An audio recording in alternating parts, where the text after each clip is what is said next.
Ayikacaci kahle imininingwane ngesibhicongo sengozi eyenzeke eEldorado Park kwashona abantu abayishumi.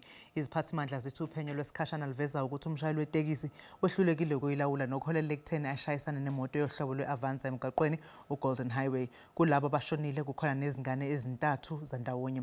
Abanye abantu abayishagalolunye bayelashwa esibhedlela. Lena kube ingozi yantisa igazi eyedlule nabantu abaningi namhlanje ekseni.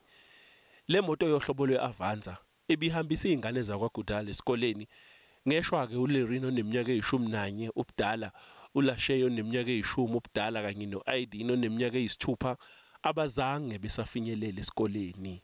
She is not doing good and the rest of the family is not doing good because you can't explain it out to the rest of to her because this morning she greeted the children to go to school. Afternoon they no more.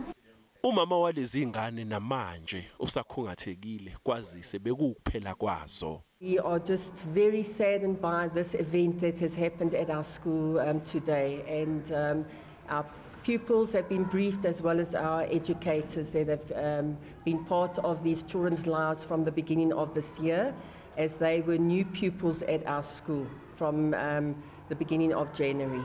Labafundi bebefunda grade 1, grade 5 kanye no grade 6 esikoleni samabanga aphansi Robertsham. Kubhlungu kakhulu ke emndenini njengoba ubheke impendulo kodwa ke ngeshwa azikho. Le tekisi ibisuke eFlakfontein ibheke eGoli. The preliminary information we have is that the driver of the taxi lost control of the vehicle.